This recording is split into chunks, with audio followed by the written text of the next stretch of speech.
Assalamualaikum, apa kabar semuanya? Kembali lagi bersama kita di channel Cerita Malam. Sebelumnya jangan lupa subscribe, like, dan share untuk membantu kita berkembang lebih jauh. Oke guys, langsung ke cerita. Nah, cerita kali ini adalah hantu istri dan anakku. Matahari terbit dengan rona jingga yang memancar di ufuk timur desa. Sinarnya menerangi gubuk sederhana milik Kartiko.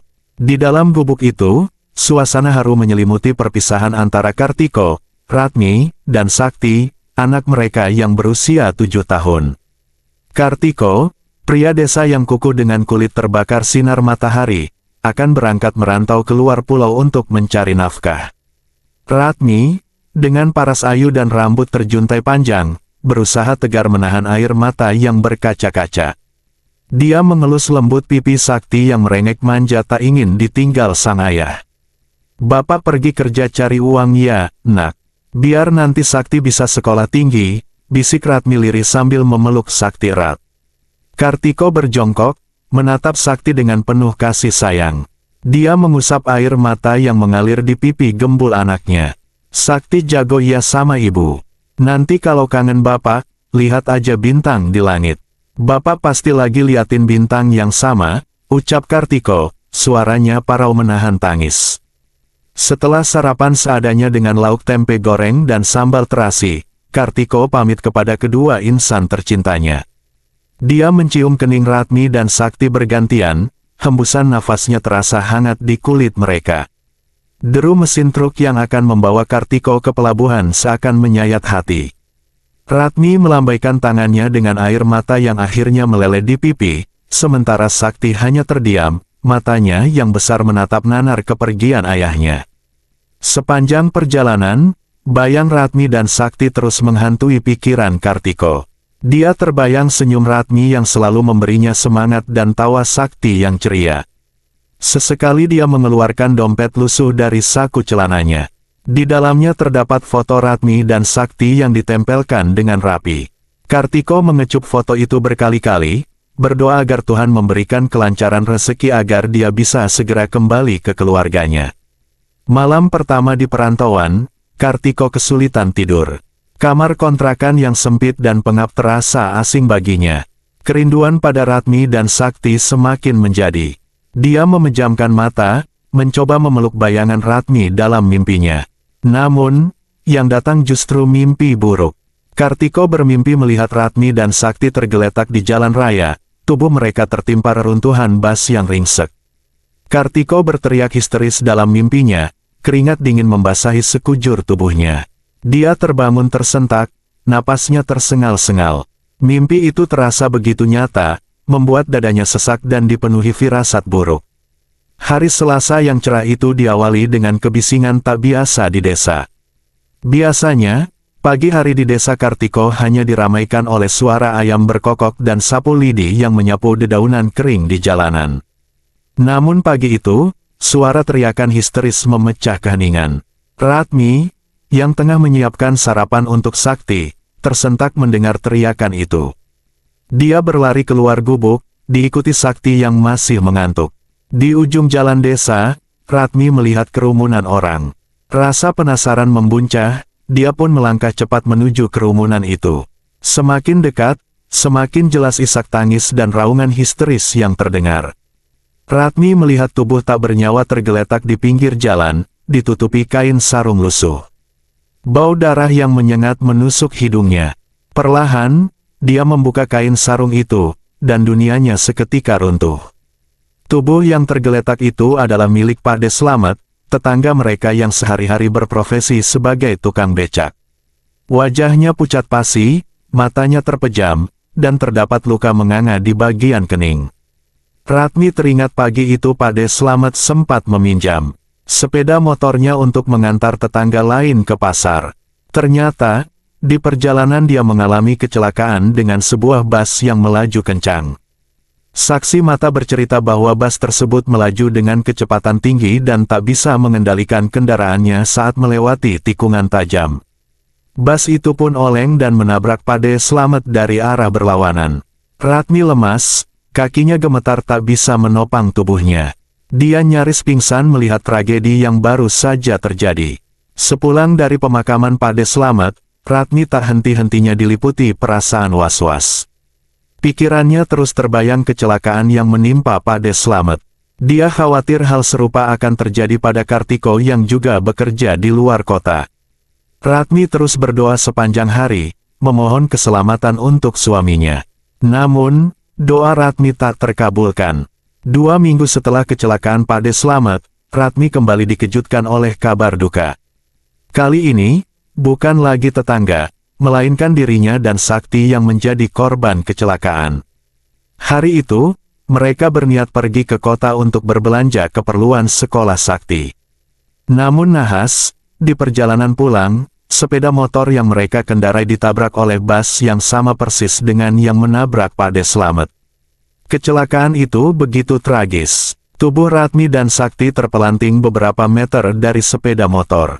Warga yang melintas langsung membawa mereka ke rumah sakit terdekat. Namun sayang, nyawa mereka berdua tak tertolongkan.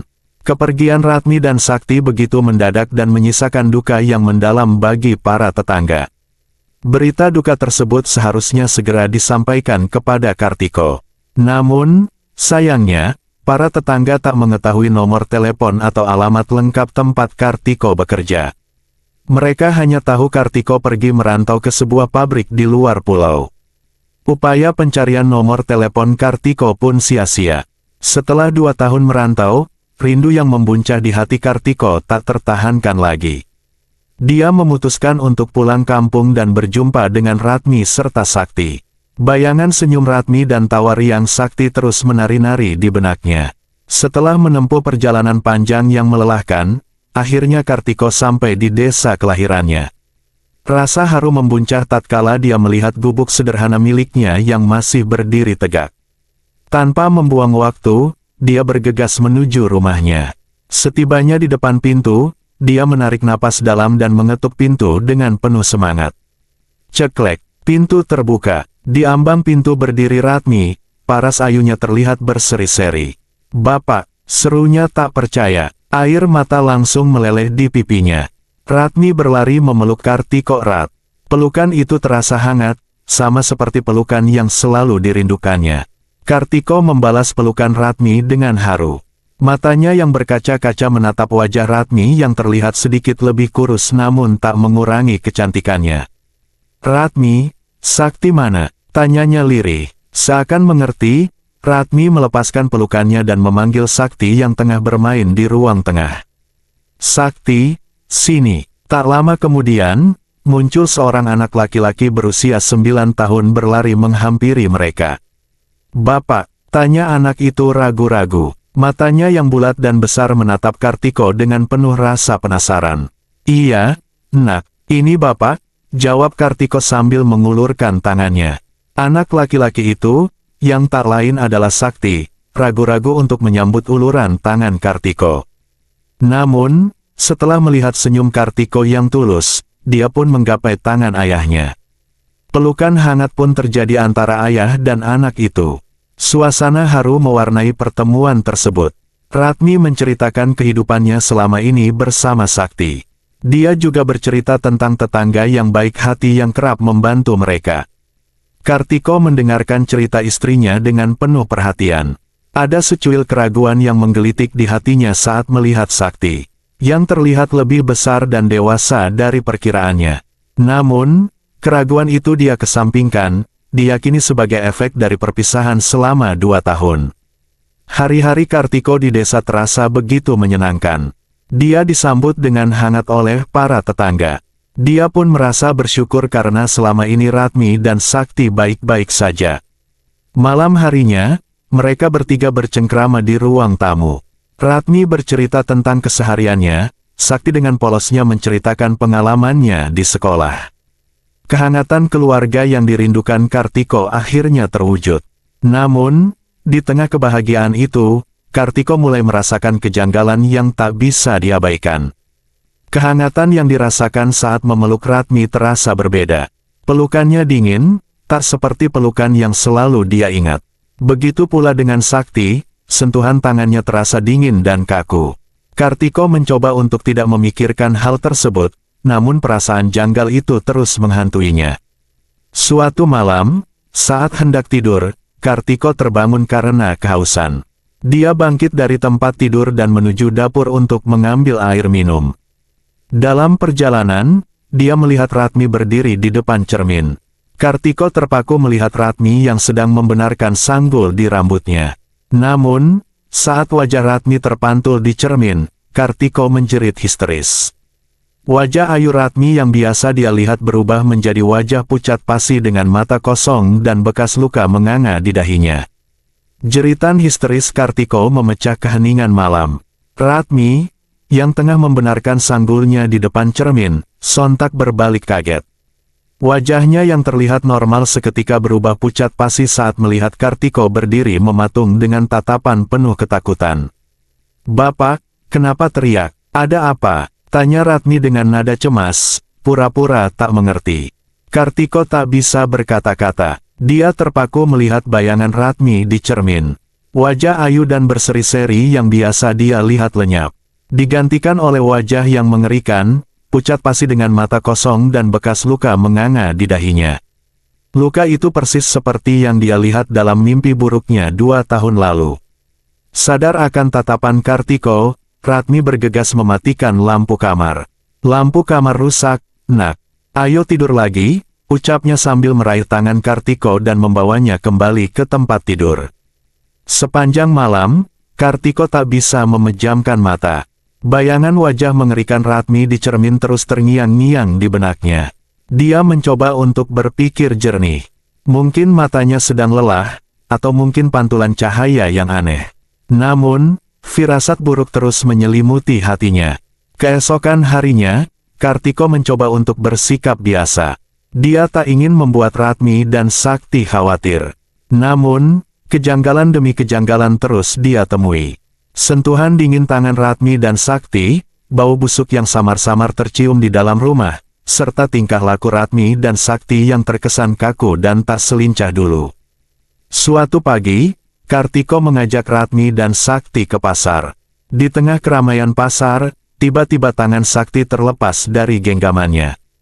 Kartiko panik dan langsung mencari Sakti ke seluruh penjuru pasar. Setelah sekian lama mencari, dia menemukan Sakti sedang duduk di bangku pojok, tertunduk lesu. "Sakti, kamu kenapa?" tanya Kartiko khawatir. Sakti mengangkat kepalanya perlahan. Saat itu, Kartiko kembali dibuat terpaku. Di bawah sinar matahari yang terik, wajah Sakti terlihat pucat dan tak berdarah. Matanya kosong, tak ada pancaran kehidupan di dalamnya. Keringat dingin membasahi sekujur tubuh Kartiko. Dia berjongkok di depan Sakti dan menyentuh wajahnya. Dingin, sangat dingin. Saat itulah, dia teringat percakapan para tetangga beberapa hari yang lalu. Mereka bercerita tentang kecelakaan tragis yang menimpa Ratmi dan Sakti 2 tahun lalu. Perlahan, kepingan puzzle di benak Kartiko mulai tersusun. Kejanggalan, yang selama ini dia rasakan, wajah mengerikan di cermin, sentuhan dingin, semuanya mengarah pada satu kenyataan. Ratmi dan Sakti yang tinggal bersamanya saat ini bukanlah manusia, melainkan hantu. Seketika, Kartiko dilanda rasa takut yang luar biasa. Dia selama ini hidup bersama arwah istri dan anaknya.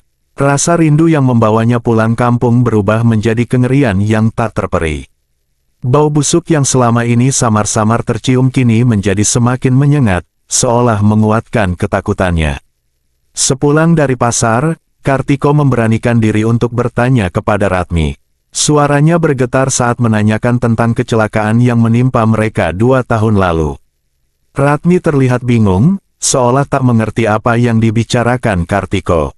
"Bapak ngomong apa sih? Kita kan baik-baik saja," elak Ratmi. Kartiko tak bisa lagi menahan rasa takut dan amarahnya. Dia berteriak histeris, menuduh Ratmi dan Sakti sebagai hantu. Ratmi dan Sakti hanya diam membisu. Wajah mereka tetap datar dan tak menunjukkan ekspresi apapun. Suasana mencekam menyelimuti rumah mereka.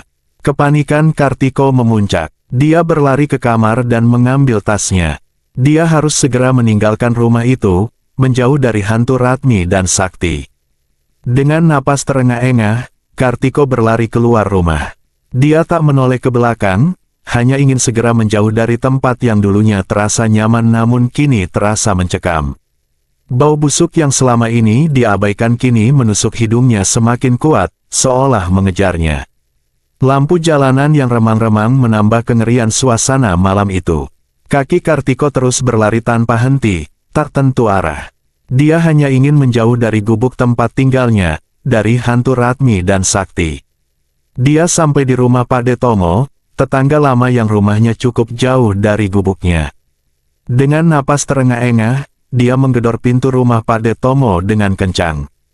"Pade Tomo, tolong, buka pintunya," teriak Kartiko histeris. Tak lama kemudian, pintu terbuka.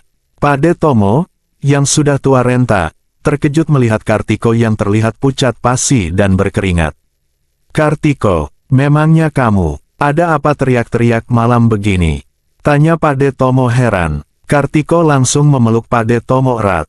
Air mata mengalir deras di pipinya. Dia terisak tak henti, menceritakan pengalaman mengerikan yang baru saja dialaminya.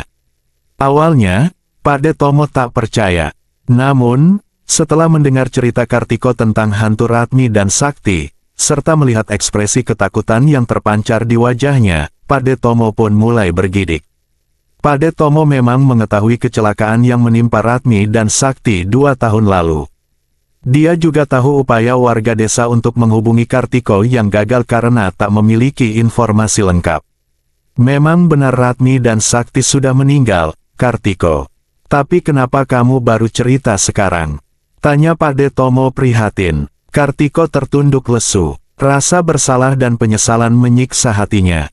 Dia selama ini tak mengetahui musibah yang menimpa keluarganya. Dia terlena oleh kebahagiaan palsu yang diberikan oleh hantu Ratmi dan Sakti. Pade Tomo menawarkan Kartiko untuk tinggal di rumahnya sementara waktu. Kartiko pun menerimanya dengan senang hati. Dia merasa sedikit tenang berada di rumah Pade Tomo yang ramai dan terang benderang. Namun, rasa takut dan bayangan wajah mengerikan Ratmi dan Sakti terus menghantuinya. Malam itu, Kartiko tak bisa tidur. Setiap kali dia memejamkan mata, bayangan hantu Ratmi dan Sakti selalu muncul. Dia takut jika hantu mereka akan mengikuti dan menerornya di rumah Pade Tomo. Benar saja, menjelang dini hari, Kartiko terbangun karena merasakan hawa dingin yang menusuk tulang. Dia melihat ke arah ruang tamu, dan di sana, berdiri sosok Ratmi dan Sakti. Wajah mereka pucat pasi, mata kosong, dan bau busuk tercium semakin menyengat. Tubuh mereka tampak transparan, namun tetap terlihat jelas. "Bapak mau kemana?" tanya suara Ratmi lirih, namun dingin dan tak bernyawa. Kartiko menjerit histeris. Dia berlari ke kamar Pade Tomo dan membangunkannya. Dia menceritakan bahwa hantu Ratmi dan Sakti telah muncul di rumahnya.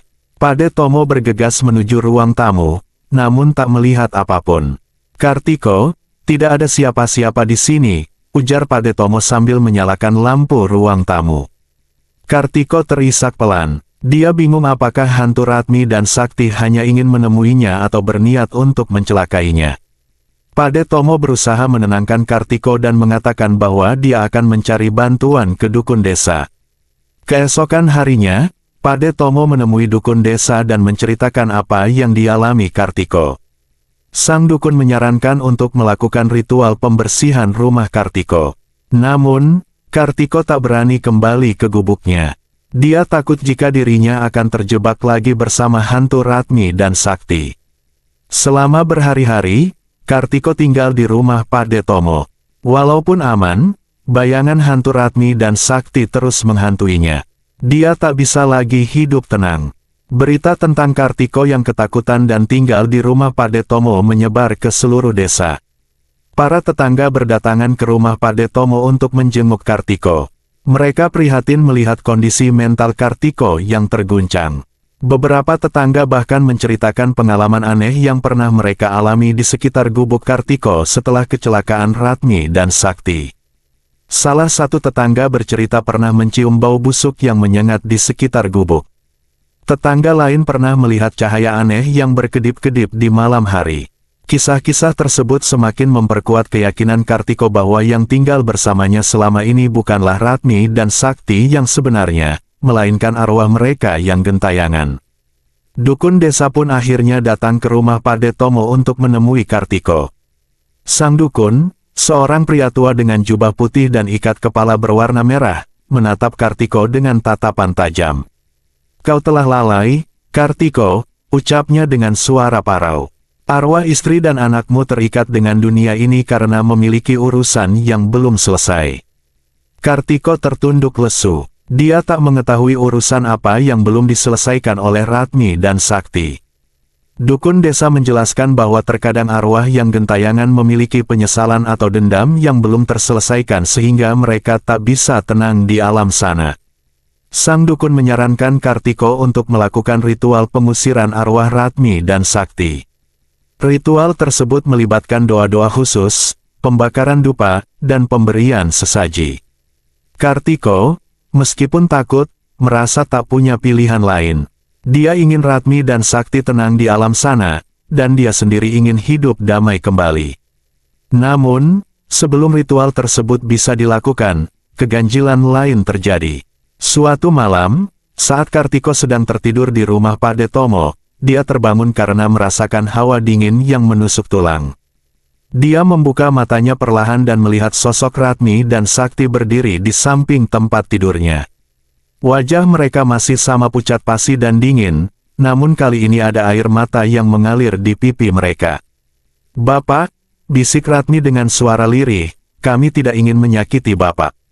Kami hanya ingin bersama Bapak lagi." Kartiko terpaku. Dia bingung dengan apa yang harus dia lakukan. Dia takut, namun melihat kesedihan di wajah Ratmi dan Sakti, hatinya pun tersentuh. Dia rindu akan sosok istri dan anak yang dicintainya, meskipun mereka kini dalam wujud arwah. Babak baru pun dimulai. Kartiko dihadapkan pada dilema. Haruskah dia mengusir arwah Ratmi dan Sakti dengan risiko hidup sendiri, atau menerima kehadiran mereka meskipun itu berarti hidup dalam bayang-bayang ketakutan? Tamat. Oke guys, sekian cerita dari kami. Kita kembali esok hari, di jam yang sama ya. See you.